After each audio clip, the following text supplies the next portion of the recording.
फलनों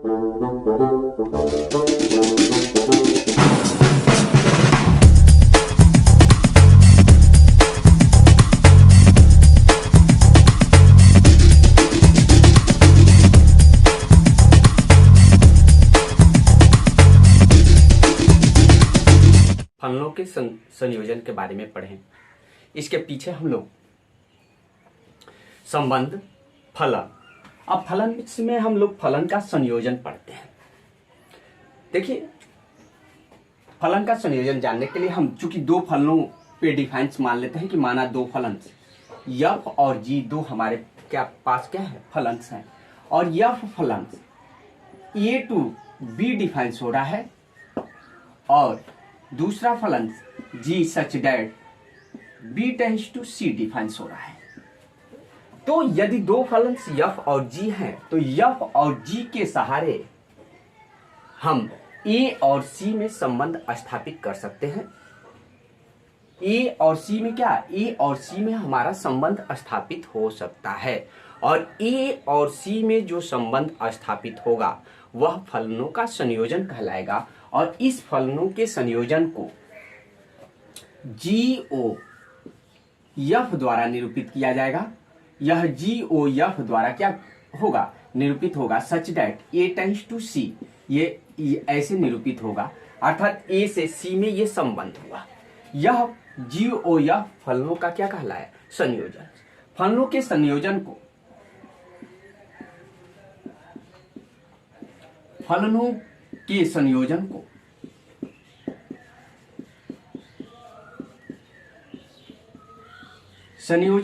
फलनों के संयोजन को चार प्रकार से लिखा जा सकता है। इनके संयोजन को, फलनों के संयोजन को चार प्रकार से लिखा जा सकता है। यह चार प्रकार क्या हैं, आप देख लीजिए। तो पहला है जी ओ, पहला क्या है, तो जी ओ यफ। दूसरा क्या है, तो दूसरा हमारा है यफ ओ जी, यफ ओ जी। तीसरा क्या होता है, तो F O F, F O F. और चौथा होता है जी ओ जी, जी ओ जी। ये हमारे चार संबंध होते हैं।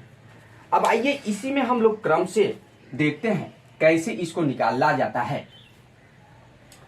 एक उदाहरण के माध्यम से फलनों के संयोजन से, इसको डायग्राम से भी यहां देख लेते हैं। थोड़ा सा डायग्राम के माध्यम से देख लीजिए। ये मान लीजिए हमारा क्या है, ये कोई सेट है, सेट ए है, और यहाँ पे यह बी है, सेट बी है। ये सेट बी को निरूपित कर रहा है, ये किसको, ये सेट बी को ऐसे निरूपित कर रहा है, और यहाँ पे एक हमारा सेट सी निरूपित हो रहा है। तो इसमें फलनों के द्वारा हम संबंध अगर स्थापित करते हैं, इसमें क्या कर रहे हैं, फलनों के द्वारा संबंध स्थापित किया जा रहा है। इसको बी माने हैं और इसको हमने सी माना है। तो ध्यान दीजिए, इसको फलन यफ द्वारा संबंधित किया गया है। तो यहाँ पे यदि यक्स एलिमेंट है तो यह एफ एक्स द्वारा निरूपित होगा, और यह जी द्वारा निरूपित हो रहा है, ये जी द्वारा निरूपित हो रहा है।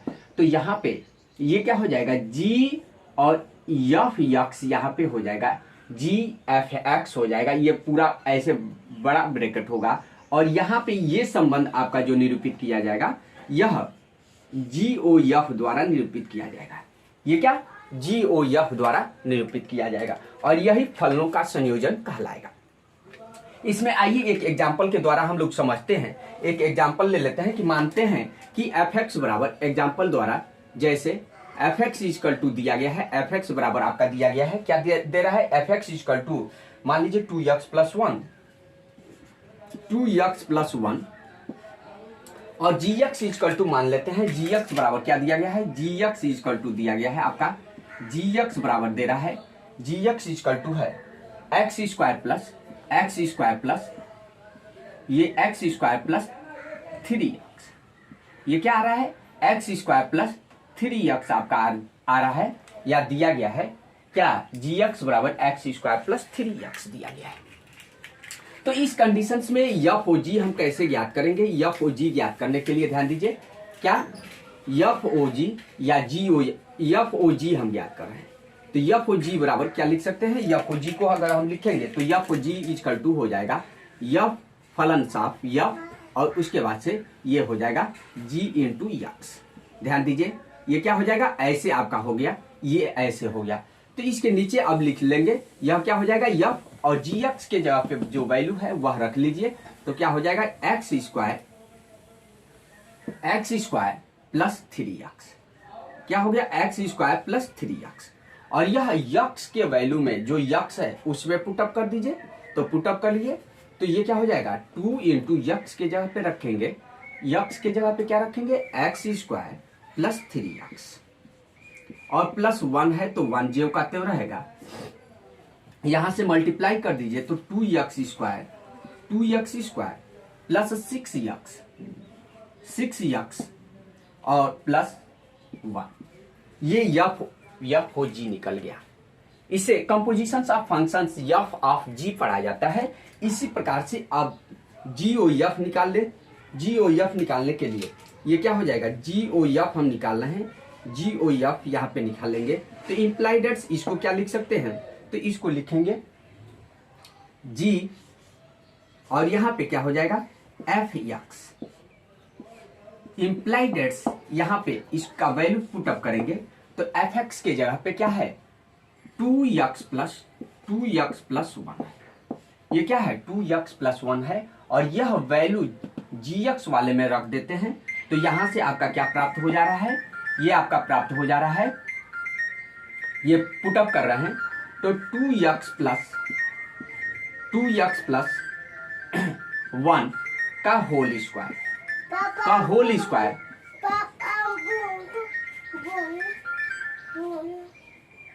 प्लस यहां से आपका प्राप्त हो जाएगा,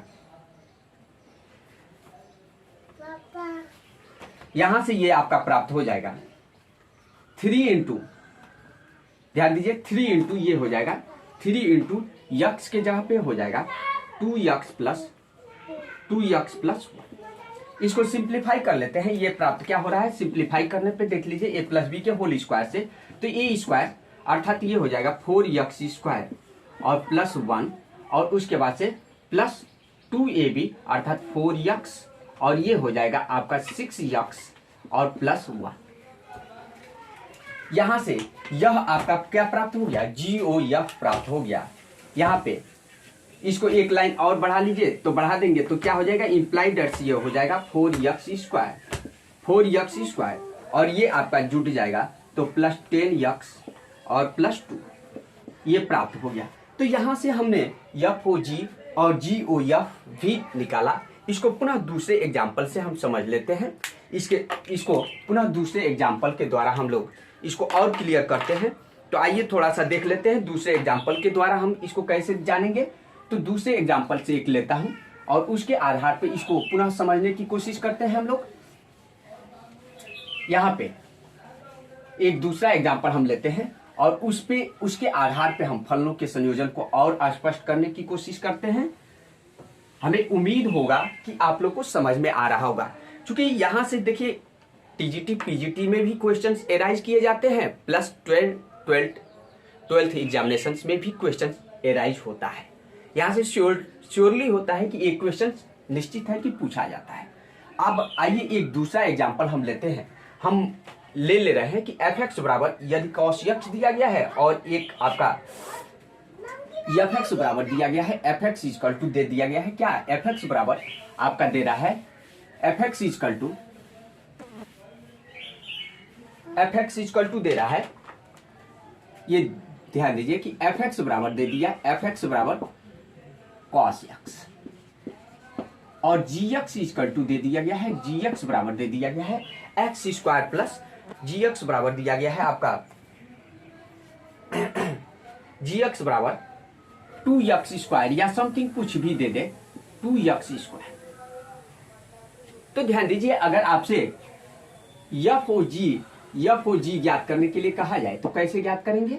FOG को हम लिखेंगे इम्प्लाइड डेट्स क्या हो जाएगा f इंटू ये हो जाएगा g इंटू x हो जाएगा, और इसमें वैल्यू को क्या कर देंगे पुटअप कर दीजिए।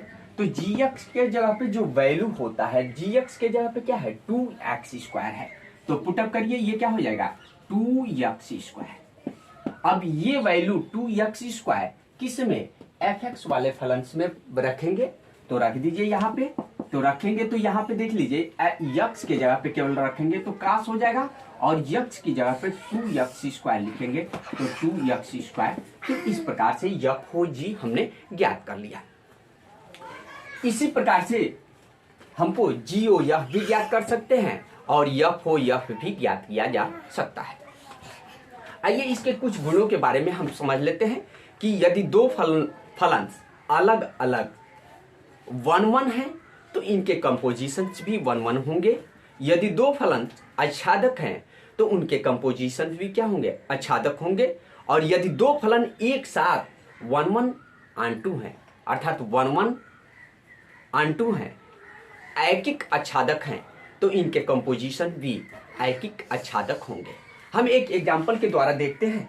आइए हम एक एग्जाम्पल के द्वारा हम समझ लेते हैं। इसमें थोड़ा सा हमको ये जानना है कि यदि दो फलन अलग अलग 1-1 दिए गए, दो फलन क्या है 1-1 दिया गया है, यहां पे यदि आपके दो फलन क्या 1-1 दिए गए हैं, ये दो फंक्शंस 1-1 दिया गया है, ये हम जान लेते हैं कि दो फलन क्या आपके 1-1 है। जैसे मान लेते हैं कि माना दो फलन इस प्रकार परिभाषित है कि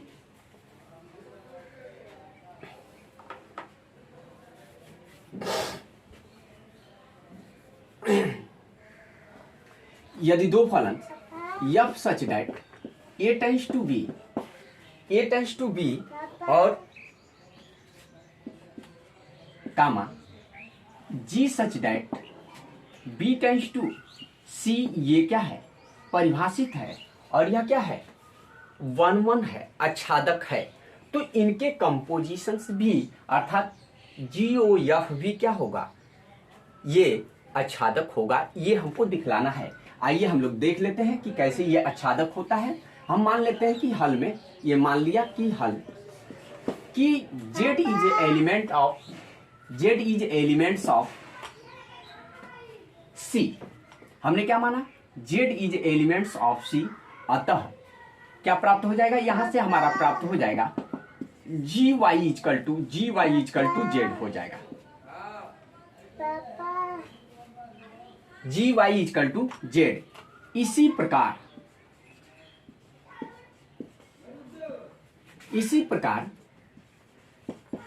क्या कर सकते हैं, यदि हम ये माने कि Y is elements of B, तो क्या प्राप्त होगा, यहां से हमारा प्राप्त हो जाएगा fx = क्या हो जाएगा, fx = y प्राप्त होगा। अब आइए फलनों के कंपोजिशन से देखते हैं कि फलनों के कंपोजिशन से भी कुछ z प्राप्त होता है कि नहीं, अर्थात GOF बराबर हमको ये प्राप्त होना चाहिए, GOF बराबर हमको z प्राप्त होना चाहिए। आइए देख लेते हैं। तो GOF हम ज्ञात करते हैं, compositions of functions G of F निकालते हैं।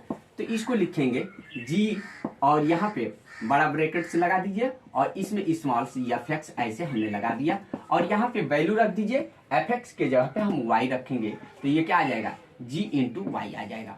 और gy की जगह पे हमने z ऑलरेडी प्राप्त कर लिया है तो यहाँ पे z ये आ जा रहा है। इस प्रकार से हम देख रहे हैं कि कंपोजिशंस क्या हो रहा है, कंपोजिशंस z आ जा रहा है। अतः कहा जा सकता है कि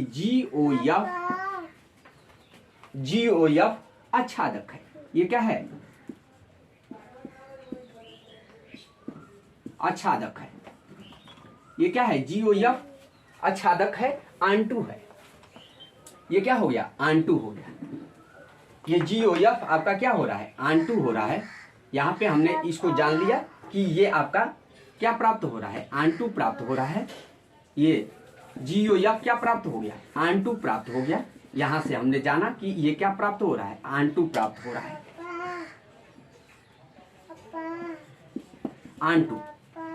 ठीक है, तो यहाँ पे हमने इस वीडियो में हमने ये जाना कि फलनों के संयोजन से कैसे प्राप्त किए जाते हैं, इनके संयोजन को कैसे निकाला जा सकता है, इनके गुणों को हमने जाना कि गुणों के आधार पर यदि फलन अलग अलग 1-1 है तो उनके कंपोजिशंस भी 1-1 होंगे, यदि आन-2 है तो आन-2 होगा, और 1-1 आन-2 है तो वह भी 1-1 आन-2 होगा। तो हम लोग इस वीडियो में यही तक अध्ययन करेंगे।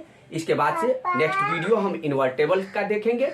हमारे वीडियो पे आप लोग बने रहिए। अगर अच्छा लगता है तो इसको लाइक और सब्सक्राइब करिए और लोगों को शेयर करिए। कमेंट बॉक्स में अवश्य कमेंट करिए।